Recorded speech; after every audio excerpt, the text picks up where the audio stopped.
Hello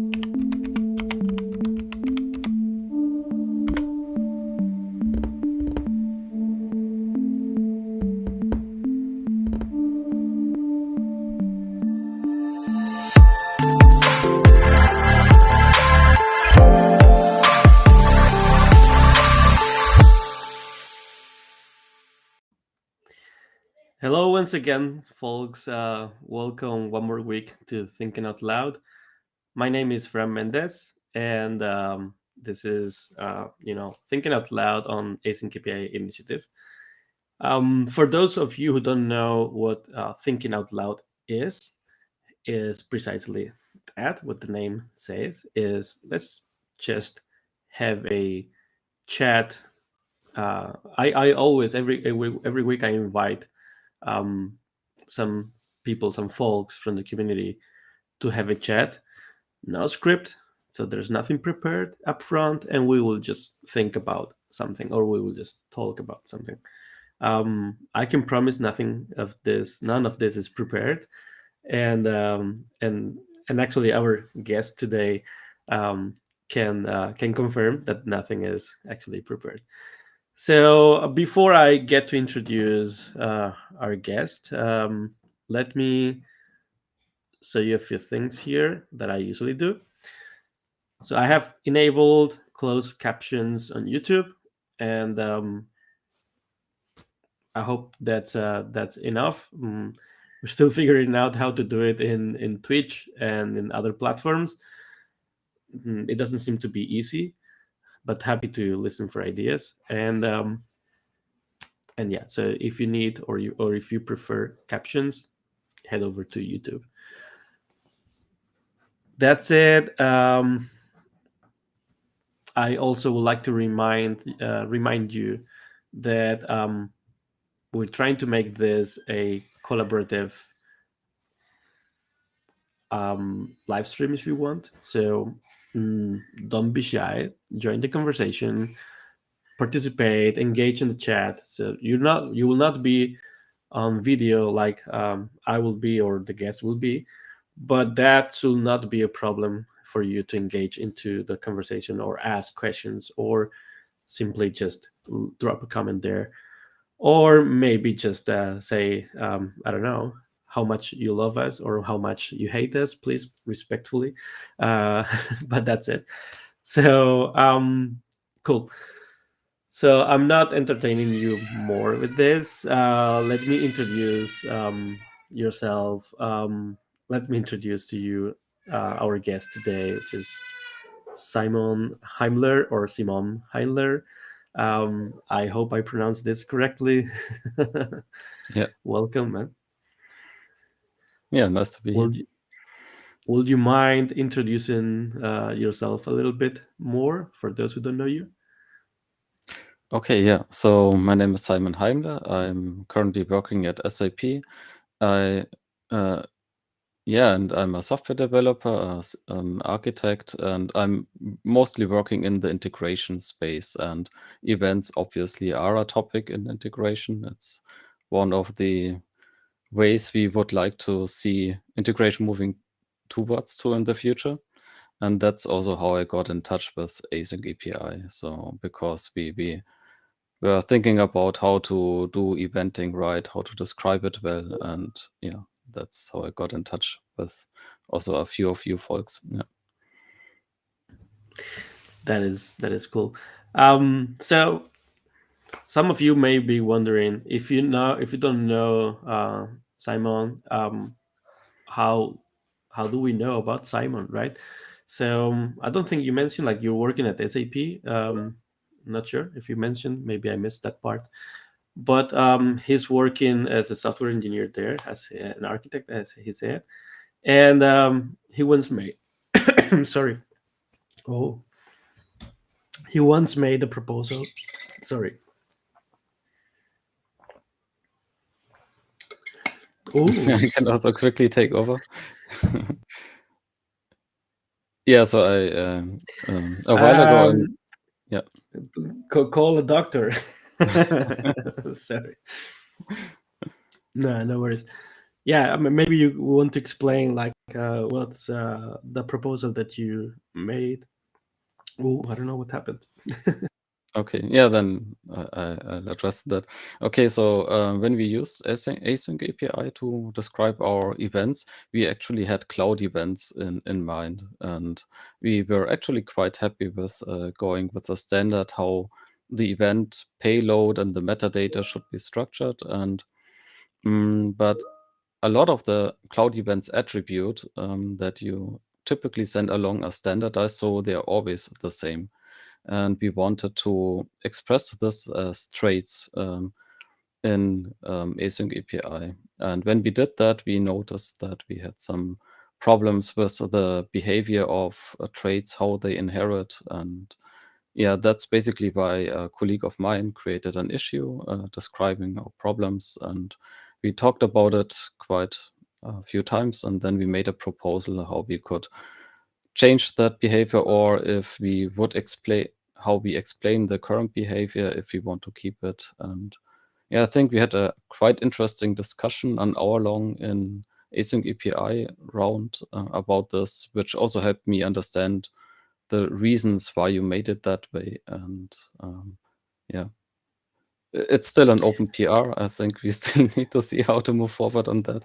But yeah, I found it really nice also how the community organizes such topics and how the discussion around it went. Yeah. Lovely. Yeah, yeah, yeah. Actually, um, until you made that point, or I think a colleague of you made that point initially, and then we had the discussions on the community meetings. I had never thought about it this way, like the way you were proposing. I was, in my mind, it was so obvious uh, that trades should work like this for the use case that I had in the past. Then when you mentioned this, like when you wanted to mention that, hey, maybe this should be done in a it should behave like an inheritance, right? Um, I was like, oh, look, so there is something here, right? There is something interesting here.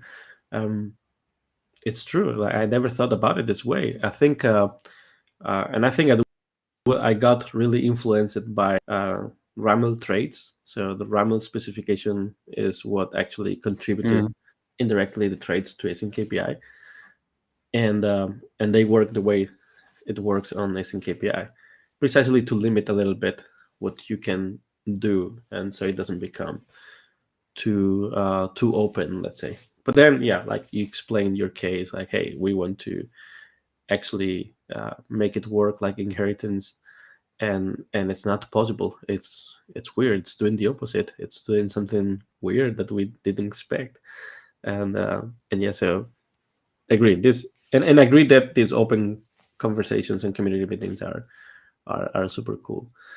So, would you mind, since you were explaining that you were using cloud events at SAP on your teams, how how does it look like? What is the architecture that you're trying to document there or to define there? If you can explain a little bit more. yes. So what we wanted to have is basically we wanted to standardize how we do public and internal integration via events. And so we have some common ground how we organize it, how we describe the events, that we can document them in one way. Because at SAP we are a very heterogeneous company, right? So we don't have one product which works always the same. So it's not like um, I don't know, Salesforce, where they have one big project and everything is organized around it. So SAP is actually a huge um, combination of different applications which were Yeah. bought and acquired and put into a bigger ecosystem.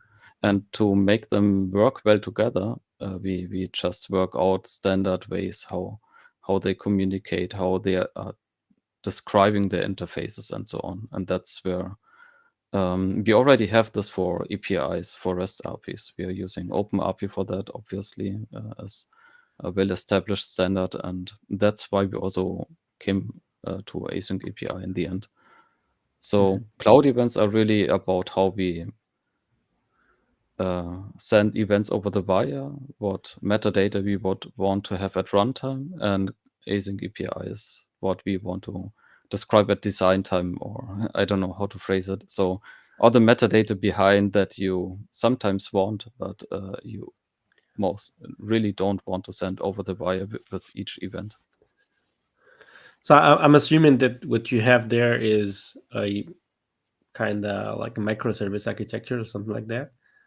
Um, It's maybe even a or microservice architecture because microservice architecture. we Yeah. have a lot of big Okay. applications integrating with each other, and some of them might have a microservice architecture within. So we are integrating on a higher level here. So we have a need to integrate within applications.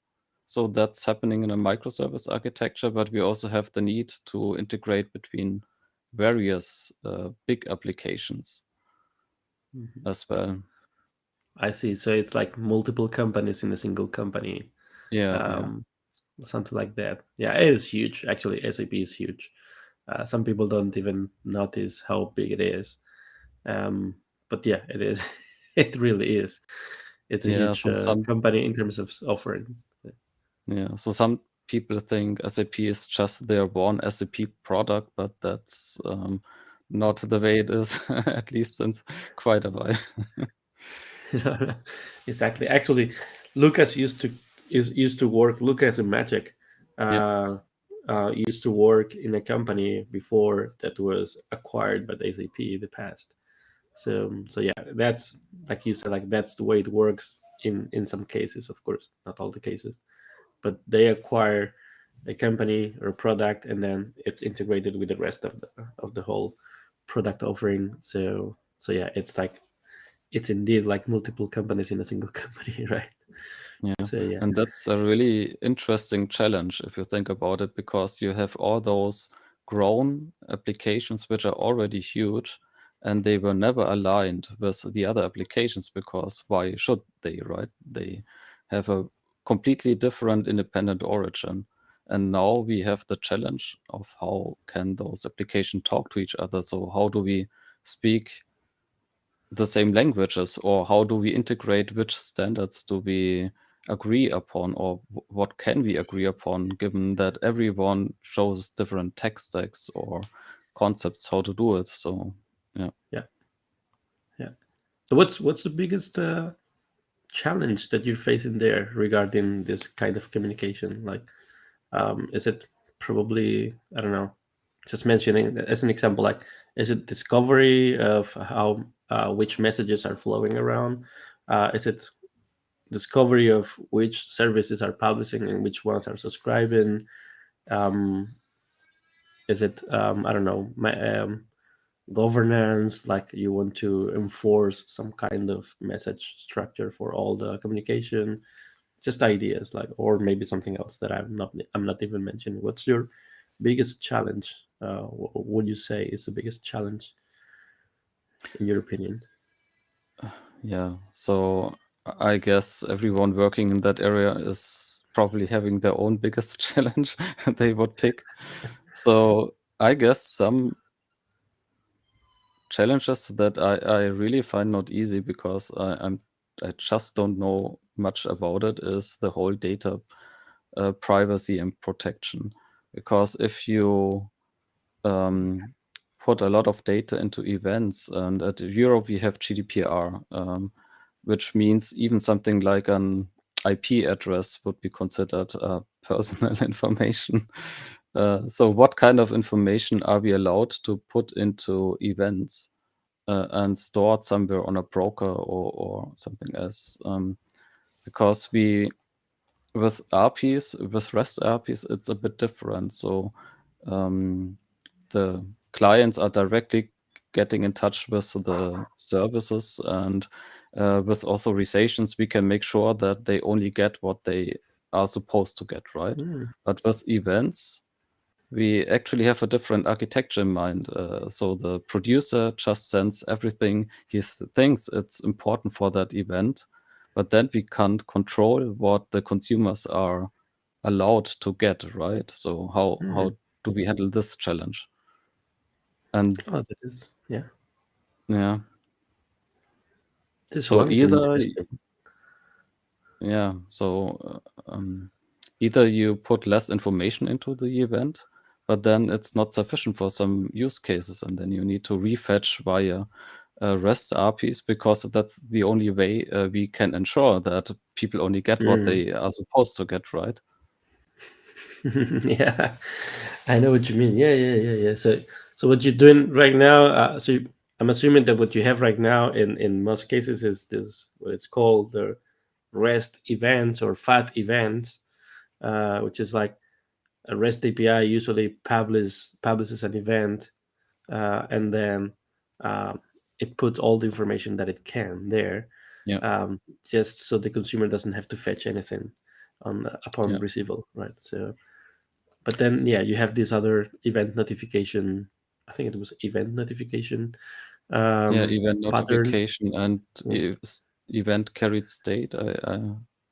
Yeah, I'm event not sure carried what the state. I term think for is it the first is. one. Is the fat one, right? Is that Yeah, you that's put the a lot of fat one. Yeah, information there.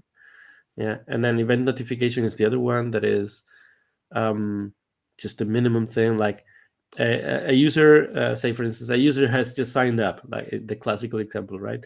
yeah, Um, and then you only receive the user ID, yeah. right? And You then don't you receive anything else, and then you have to fetch more information. Um, you have to call an API. Yeah, which is still a step forward, I think, because then you know the point in time when you need to fetch. Yeah, So you can get a more responsive architecture. It's just not, I guess, not the end goal we have when we want event-driven integrations. But it's one step we can take without having too much concerns about the whole data protection. how do you imagine that we can fix this? In a say we have the power to influence all the brokers, all the broker vendors, and everything. So, and we could change this. How do you imagine that we could be enforcing this authorization on an event-driven architecture, the way we do it in a REST API? For instance? Yeah, that's a really interesting question. So I'm personally a big friend of having a lot of metadata and having it clearly described, because then, for example, your middleware could make those choices. So if the middleware ensures that it only gives out the data people are allowed to have, maybe we can add annotations to the event payload or the event data, um, how this information is categorized. So which is it personal? Is it sensitive? Is this something we need to protect in certain ways? But this is now going into the direction of putting a full, I don't know, access management into your metadata, right? But if you have it in the metadata, the intermediary, the event broker, could ensure this for you, and we don't put the effort on the producers of the events, right? So they just produce what they have, and the whole issue and trouble of making sure people only get what they are allowed to get is delegated, and we can automate this by having it in metadata. Mhm. Maybe one way how it could go, and you could attach those information at async API level, and yeah, that's actually something we do at SAP. So we are not just taking plain async API or plain cloud events. We always fork those standards. So we say we have an SAP version of it, and then it's an extended superset, like you say, right? So we say those parts we don't care about. We don't want to support them. They are making it too complicated for us. So we say only those parts of the spec are allowed, but then we add a lot of things we need for our own use cases, which are just specific to us, and we wouldn't even expect to be officially in the spec. So a lot of information that we want to add that wouldn't be there elsewhere. And that's really nice about async API or OpenAPI, because you can just add extension fields. You Yeah, can add more metadata where you need it. Yeah. yeah. Ah, that's cool. Actually, yeah, you can leverage extensions, but I'm curious. Like you also said like there are parts of a async API document that are, say, forbidden to use, or you should not be using. You don't want to support it. Which parts are those? Which parts of an async API document are you not supporting? Let's say. Yeah, so since we're using cloud events, actually we're not using parts of async API at all because they're for describing, I guess, the end result, how it looks like at the broker, right? But what we have are systems which are just describing the events they produce, and we assume that they send it to some infrastructure, and you would subscribe the events at that infrastructure. So, for example, information how you could subscribe an event. So, information about channels is something we don't even want to define in our event metadata because that's handled by the infrastructure. So, and we Mhm. think of those metadata as self-descriptions. So, an application self-describing itself.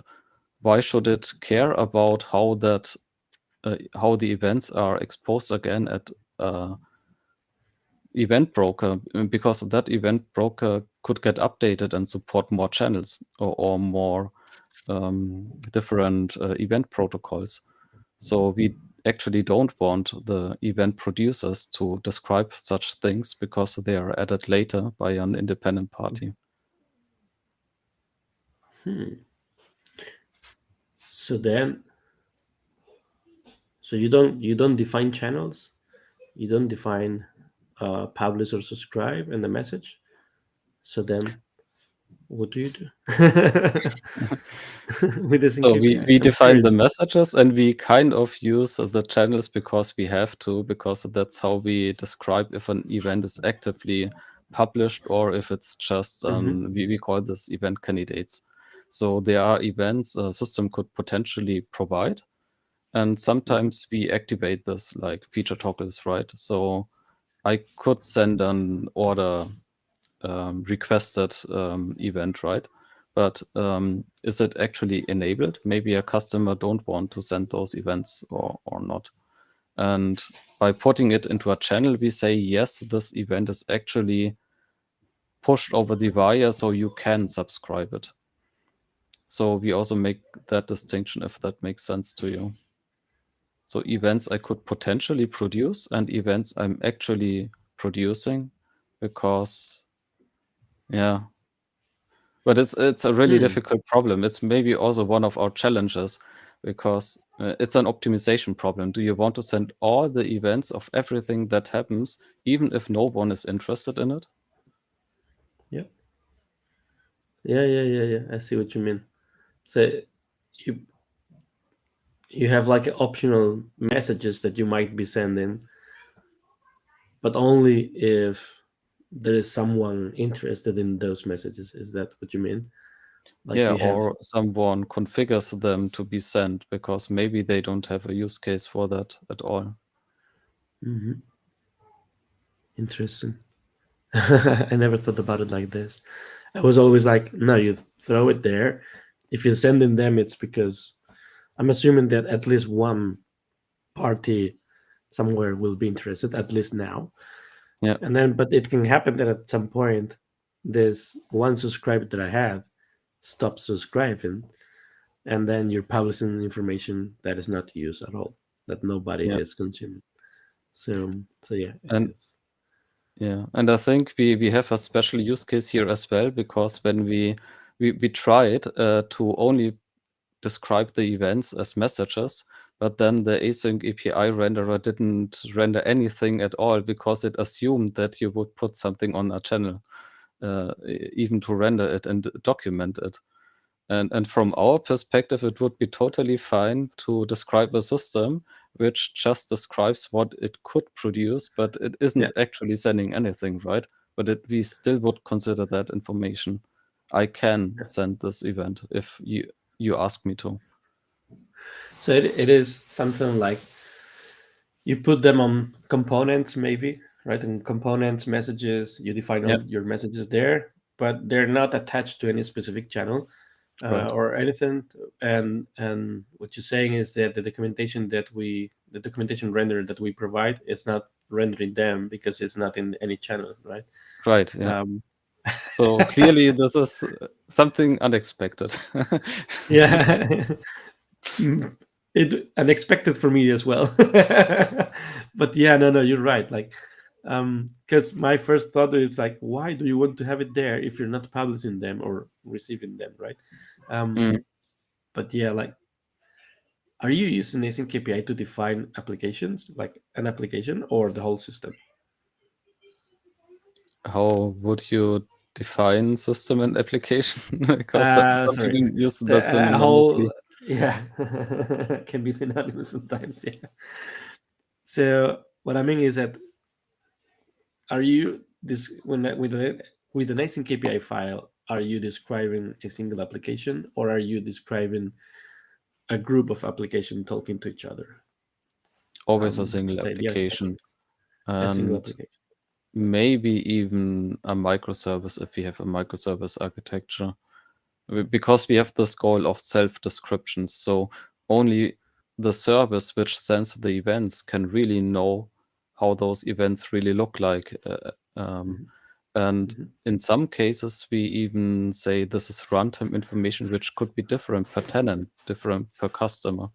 So that's also one reason why we have this activated, deactivated events, because one customer could activate some events and the other one maybe don't need them, and then the same application would have different async API files, and we need to calculate those files at runtime dynamically, basically.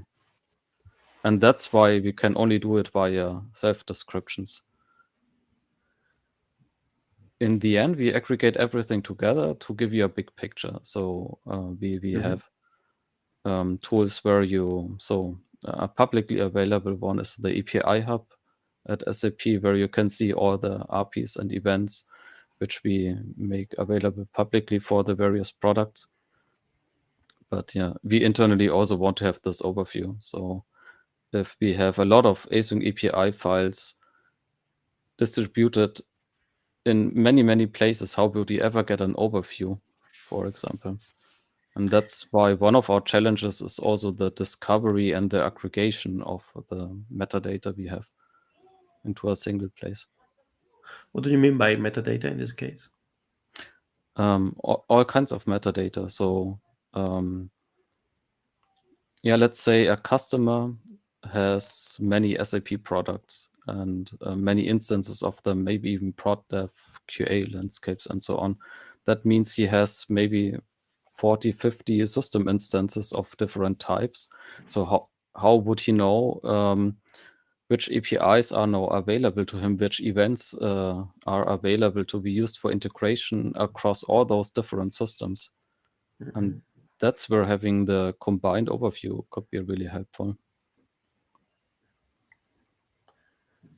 You got me curious with the tenant thing. Like, some tenants might be receiving some messages and some other will be receiving other messages. And then you might have like a single application having multiple async API files. Yeah, You or can't different really async API files per tenant. Yeah, so that oh yeah. happens. Yeah.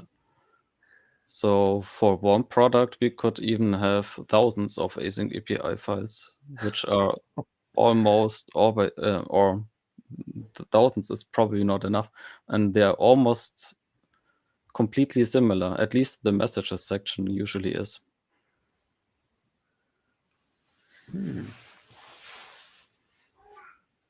So now I'm curious, like, why those cannot be the same a single async API file. It's just because, yeah, you treating when you have a message in a channel defined on an async API file, it's like, it's for you, it's like understanding that this is gonna be published or this is gonna be received or whatever. Like, it's for sure gonna be published, let's say.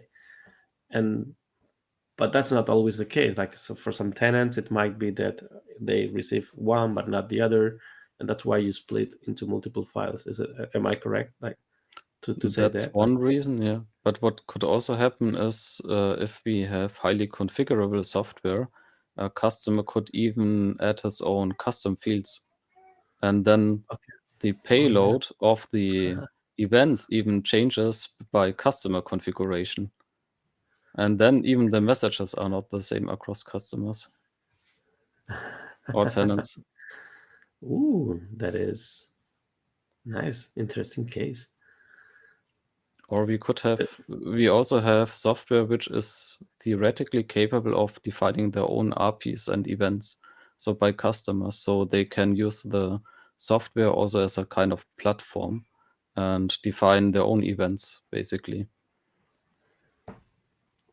And will it work for you that you use a $ref mechanism on the on async API at the message level and say point to an internal API where you serve your message definition for a specific user, for a specific customer, for a specific tenant or whatever, right? And then your async API file will be just pointing to a an API endpoint, and depending on who is rendering this file, this async API documentation, they might get more fields or less depending on what they configured, right? So Yeah, so instead it's of an hard coding the fields on the async API file, just pointing to an internal API that will return those fields depending on the mm. customer. You know what I mean? Yeah, but then those endpoints could also return the complete async API file as a whole, and then you're at the same result. But so I Yeah. guess we wanted to avoid having ref resolvers, Yes. especially with external URLs, because then you have all the troubles with authentication, authorization, Yes. uh, Yeah. and we actually want to aggregate those metadata files. So we want to have them self-contained and complete, so we can cache them and yeah. But it's This an is interesting idea. So if we have a schema registry, yeah. I was then you thinking could that. do the same with the payload, right? Yeah. Mm. Yeah, I was thinking that because we have the same problem with Kafka with Confluent schema Yeah. registry, and and not just the Confluent one, but it's the most common one, right? The most common use case. And people are asking like, yeah, I can put the reference to the schema registry, but I need to hard code the user and the password in the $ref URL, right, Oh to no. an Yeah. external. That's I don't want, no go. yeah, I don't want to hard code the password there, and not just for security reasons. It's just because even if we just forget about security reasons, it's not convenient because the password can change at any time, and then you will have to go after you update the password, you'll have to be rushing out and say, let's change this on this NKP file, otherwise it will fail, right? So Mm. it's not convenient. Um, it's not secure. It's not convenient. So yeah, $ref there is not enough, clearly. Right. So I Yeah. was wondering, I was wondering like how we could solve this from an async API perspective, like Mhm. maybe So augmenting the yeah. dollar mechanism, Yeah. allowing people to put some, I don't know, authorization mechanisms, um, passwords, I don't know, way to provide passwords um, on runtime, so that you should be able to provide the password on runtime. That means whenever you're rendering documentation, whenever you're generating code, whenever you're doing something on runtime, you are providing the password, but it's not on the document itself, obviously. Otherwise, it's not convenient nor safe. Mm. So Yeah, that's a yeah, really interesting problem, and actually we address this by having a separate standard, a separate protocol just for discovery and metadata exchange and aggregation. And that standard is actually not async API specific. It supports async API, but also OpenRP, EDMX for OData RP, SOAP for legacy things, and many more standards. So basically, we solved this problem by having one more abstraction layer around that, where we say this application has the following RPs and it has the following events, and this is how they are described. They are described, for example, using async API version 2, and this is where you find the file, and this is how you can access it. So then we basically declaratively define how the access to those metadata files is standardized. And this doesn't include the passwords and the credentials because we really can't do that. It's pointing to a different. It's basically a negotiated contract. So Hmm. like Bluetooth or like USB. So I'm saying I can make this file accessible if you with the following means. So we call this access strategies. So if you support, I support the following as access strategies, and if you support one of them, you can use it to actually get the file. And this could be basic auth, MTLS, anything we want to define. And we pre-agreed on how to exchange the security. So we are not dealing with credentials at that point in time. So And that yeah, that that's a makes really sense. Yeah. interesting problem, and that's actually something I'm mostly involved with right now, and that's why my focus kind of changed because I switched from eventing to the how do we discover metadata and aggregate it, Hmm. including events, of course. Yeah. Yeah. Because right now, are will you be able to say, like for instance, if I ask you, say, I join SAP and I want to develop a new microservice, or let's remove micro, a new service, right? And I want to subscribe to a specific information. Let's say I want to get an event whenever, um, I don't know, a new customer does whatever, whatever action. Like I don't want to always repeat the sign up, but let's say whenever you sell something, or the customer does an upgrade, for instance, I want to get notified of this event. Mm. Do you have a way, or will I have a way if I were there working with you to find where I can subscribe to get this information, like which topic, which broker, which fields will I get in the event? Is it Mm. easily discoverable right now as it is? So it's something we are working towards, so and we are partially getting there. So we could split it in two different perspectives. One is the static catalog view. It's like knowing what you could generally have as a customer if I haven't bought anything yet. And this is what the API Business Hub is for at SAP. So it's an open website. You can go there and just have a look what RPs and events are available. And SAP, that usually means if I'm interested in that kind of event, this might even be available in different applications, right? Because we might have more than one application handling such processes, right?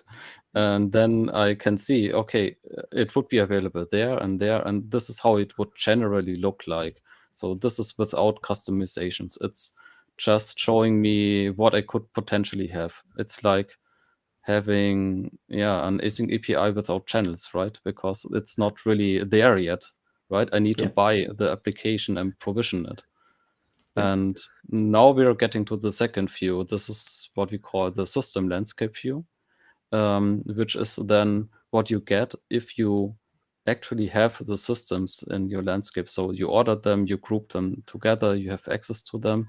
And now I want to know which systems are running and which events are now actually available, including what have I activated, what is maybe I also just bought some features of the product, right? And this is also where you now would get the custom fields in the payloads. yeah. And it's really two different perspectives, and we wanted also to use the same metadata formats for both. Hmm. I was wondering now that I was thinking now that uh, what you have there actually is, or you cannot have static async API files. So your async API files need to be generated on demand, depending on the customers and tenant or any other So for information, the right? first perspective, we can have static views. It's Yeah, sufficient, right? But for the yeah, second, it's not sufficient anymore. Yeah. yeah, yeah. You need to have, yeah, this async API files need to be generated per case by case. So Mm. yeah, I hope you're generating it automatically and not manually. Yeah.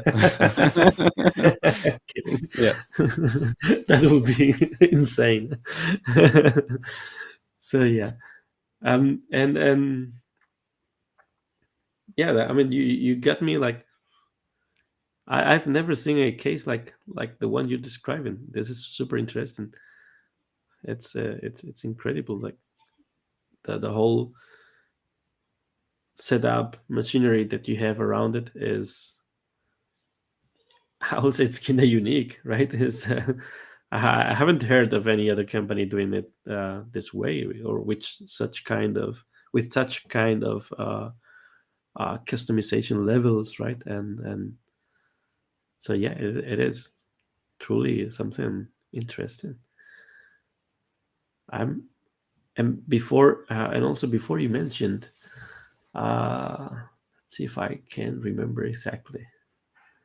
You mentioned before that with APIs it was different because you can authorize the clients, right? And then you can define what a client might have or might not have access to. And then, yeah, you can simply deny access to a client or probably just send a And what they filtered, have access to. Yeah. yeah, filtered response, like eliminating the fields they should not be seen from the response payload, something like that. So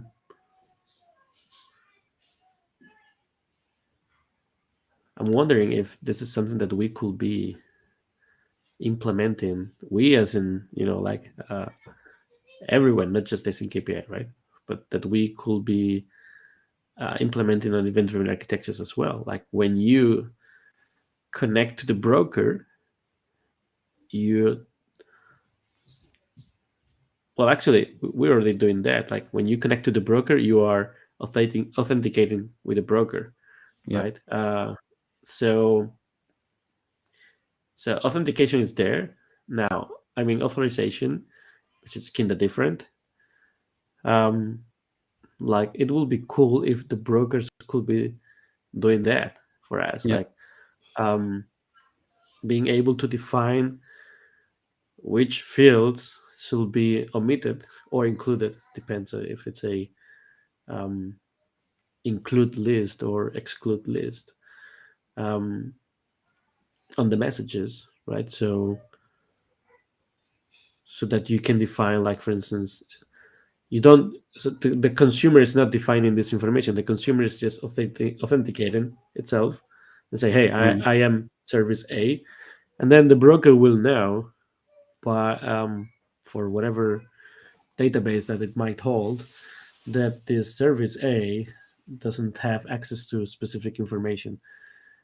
Or uh, maybe you even have the token inside and it's a user token, and then you need to see, does this user have access yeah, to with his yeah, role that he has at the moment, or yeah, roles that he has. And then yeah, yeah, so we know this problem from REST services and backends, right? The problem is we just inherited or moved the problem to somewhere else. So if one service just replicates all the data it has to some other service, then the responsibility of protecting this data is also mhm, inherited along with the data, right? And in case of events, it's the event broker. exactly. And now my thought here will be, say for instance that the broker allows you to do that.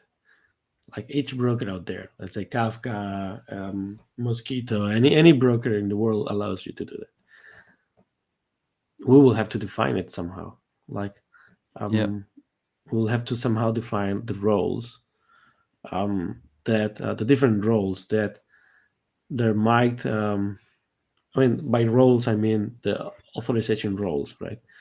That a client or a consumer might have. And this is where it really gets complicated. I'm really no subject matter expert in that, but what happens if you have different applications and each has their own roles and permission system?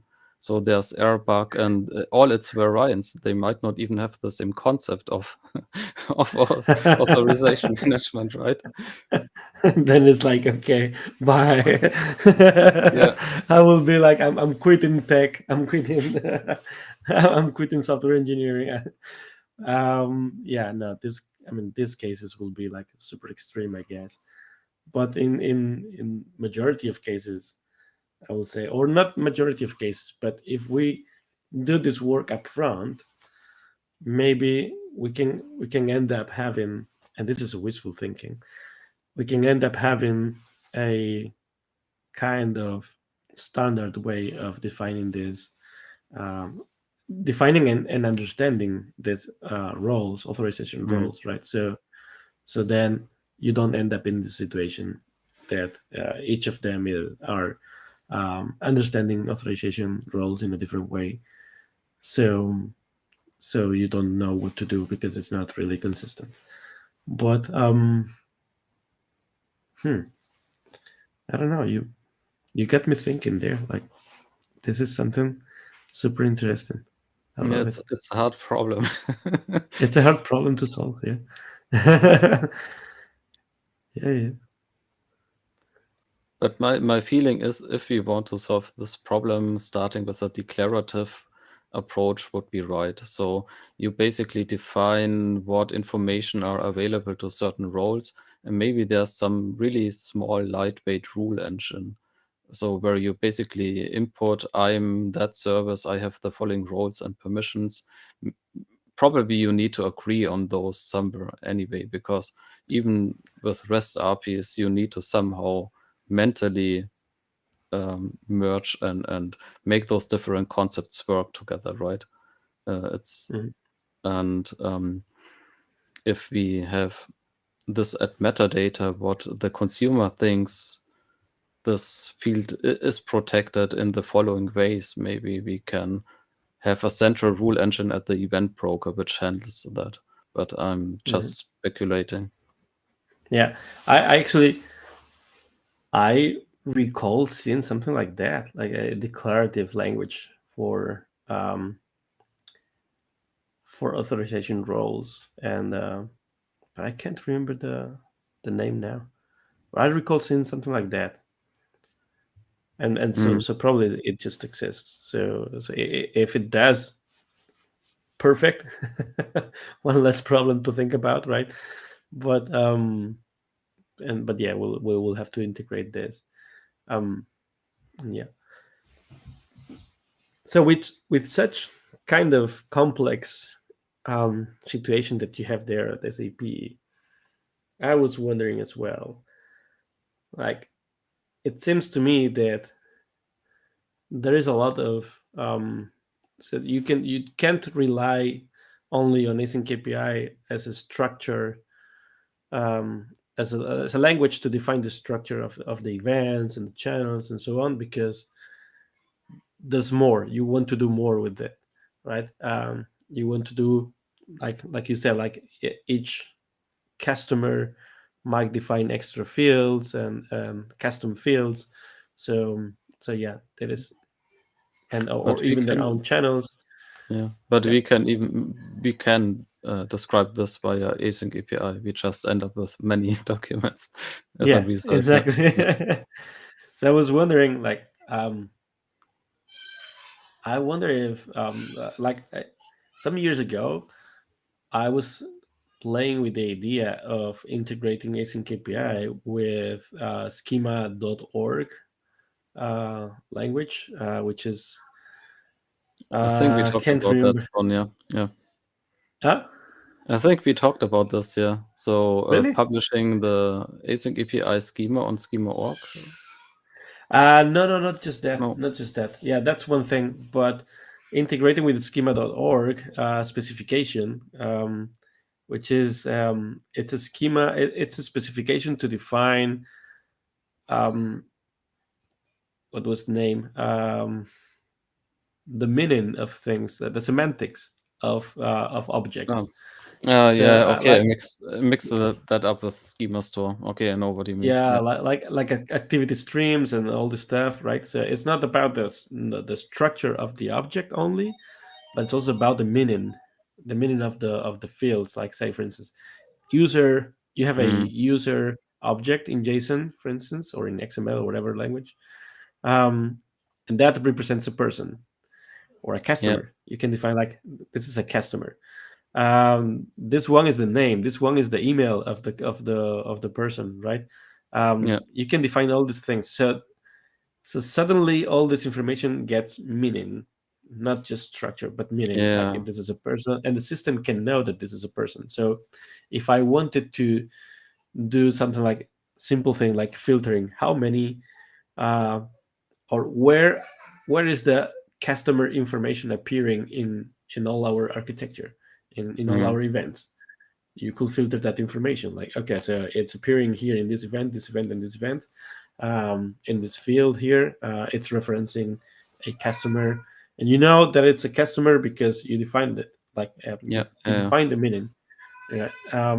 You can get as far as you want with this. Like this can really get super complex, and actually, the activity stream standard is I would say it's getting super complex with this. mm, So and so you can define things like I don't know, like this is a car, this is a house, this is a building, this is a company, this is you can define every object in the world, yeah.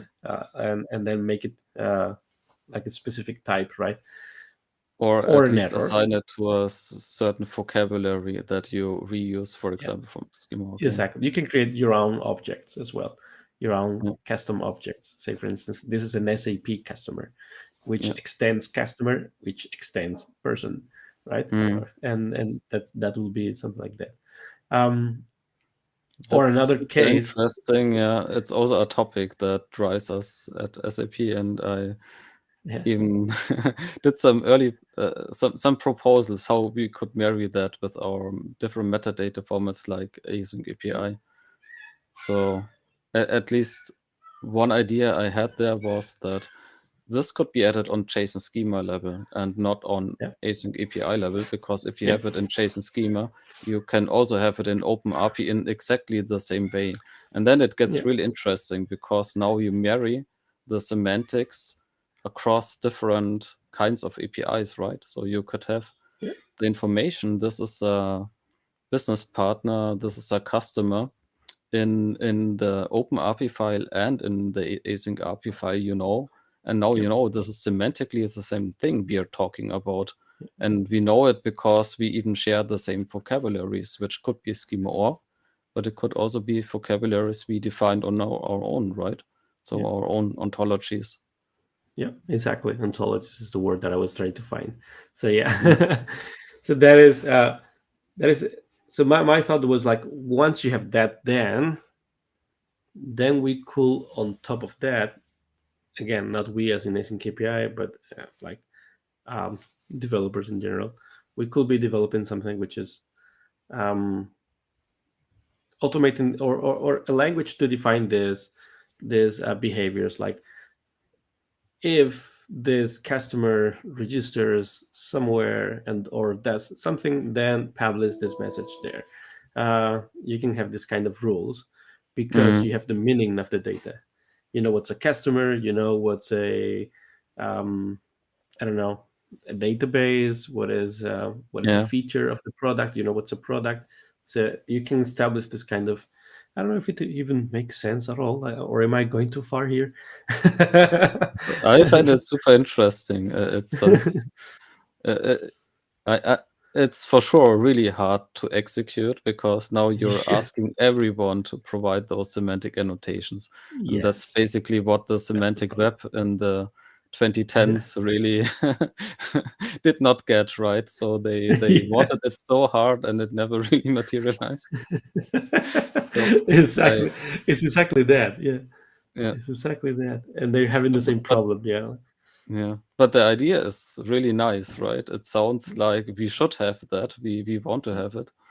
And especially if you do businesses, and some of the products already have quite a good metadata model. So my feeling is in some cases we are almost there. We just need to edit the information we already Yeah. have somewhere, right? Yeah. Or we need to make it easy to edit, because Yeah, then developers or don't that. like to do it manually, of course, because it's like this is a lot of work, and it's an everlasting work, so that it never finishes. So it's a lot of work. So this should be automated somehow. But yeah, if you automate it, maybe you start involving some kind of AI system to Yeah, understand what I to guess understand the you meaning of the data. yeah, So I so guess yeah, you really can't fully automate it because yeah, what you actually need to do is if you have different domains, different applications, you need to sit together and say, is this yeah. really the same concept you're talking about, right? And usually you Yeah. find out, no, it isn't. No, it's No, not. we cut it completely differently than you do, and please do not say this is the same as the other. And Yeah. yeah, it's something that is really hard to work out. This reminds me to something that I tried in the past and failed miserably. And when I was working at New Relic, they had nothing. They had no async KPIs definitions at all. I started using async KPI on my team, obviously, right? I was building async KPI at the time as a side project. So I was testing it, and I was playing with that idea of semantic definitions um, of the events, and I wanted to put it in practice with just one case, which is errors when system errors happen, right? So, and I'll explain better. So, people were using the Kafka topics for many reasons, for many different use cases, like to share information between services, to communicate services, and so on. But in some cases, people were putting the errors there, like Mm, when some kind of error, I don't know, any kind of error happened, they will put it there on this specific topic, and the topic usually was called blah blah blah something error or yeah, it was errors, just a something. convention, yeah, yeah. But somehow you want to bring back your arrow, right? That's Yeah, challenging but with the thing is events that as well. it will be cool if it was a convention, but it wasn't. The thing is that some people were just putting I don't know, test one, test two, test three topic Mm, names, like to these topics, and these were going to production because this was not important. It's just for logging errors somewhere and on a Kafka topic, and yeah, like it wasn't important. So yeah, they were not putting too much effort there. But then I thought, like, what if the system, the broker, or something running on top of the broker could discover what from all the topics that we have, like there were hundreds, if not thousands of topics, Kafka installation, so it was expensive one. um, what if we could classify, or I yeah, could just list from all this list of topics, I could just say like, hey, these ones are for errors, the other yeah, ones are not. that would be then super useful. Yeah. then we were a monitoring company, right, ourselves. So Mm, New Relic was a monitoring company, is a monitoring company. So I was thinking, let's try it ourselves. Like whenever there's an error, something happening on New Relic, then this system could discover new topics to subscribe to, that will be about errors. So it will be, or to unsubscribe from because the topic is no longer existent, something like that. So it could receive information about the error and trigger an alert on New Relic. Mm. New Relic the product, right? Makes sense to use your own product. Yes, in some cases it doesn't, but like especially when it's about infrastructure, is like you're not Yeah. gonna reach you're not gonna reach New Relic, but yeah. But yeah, especially if it's a DNS problem, yeah, you probably don't you don't want to do that. But you know what I mean, right? So it's like then we could have a place. It could be Slack or whatever other thing. Like you trigger an alert somewhere and say, "Hey, there's a new error happening here, uh, or there." But you don't have to manually go and create an application that will subscribe to a specific topic name and publish to Slack or publish to Datadog or whatever other tool, right? You you don't do it manually. There's an application that is smart enough to understand that these are error topics, and it will subscribe to the error topics, and it will publish this information to third party applications.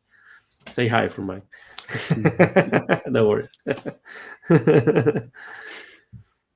Cool. So we're um, yeah, just wanted to share this anecdote that I failed miserably. I didn't have time either to continue. Like soon after that, I quit New Relic to dedicate full time to async API. So I really didn't have time. So yeah. But yeah, like just sharing the anecdote there. So we're past an hour now. Is there anything you want to add before Yeah, it was we nice finish? nice being here. We really addressed a lot of interesting topics, so thank you. Thank you. I mean, it was really interesting. Like, I wasn't expecting that the conversation will get uh, like this. I was thinking like maybe it will get around what you're doing in SAP. I mean, more at async API level, or more about the trades feature or something like that, right? But Mm, um, but that's what I like about this format. It's yeah. just free flow, right? And just casual chat, and you never know. It's just you just have a chat, and you never know how is it Mm. gonna look like. No, it's So always interesting that we covered a lot of topics which are currently yeah, outside of async API scope, but yeah, it's yes. yeah. But I think it's important. Yeah, I think it's important that we don't only focus on SNKPA specific things, because then you're always like there's only async API, and people are not always people are not only working with async API in their Mm, companies. They're using OpenAPI, they're using GraphQL, they're using gRPC, they're using custom software like the one you've built to solve your own problems. Uh, People fork uh, specifications and augment them, and so you can't really focus on a specific thing. Otherwise, you will miss a lot of things that is happening in the reality, right? mm. So yeah, cool, man. So I forgot we were so engaged in the conversation here that I completely forgot to say hi to everyone who was saying hi in the chat. So I'm sorry for that. um, so yeah, I don't think anybody. If someone has a question or any kind of comment, I think it's the time to do it before we wrap up. We're past an hour already, so we shouldn't be taking too long. But yeah, let's just wait for a sec.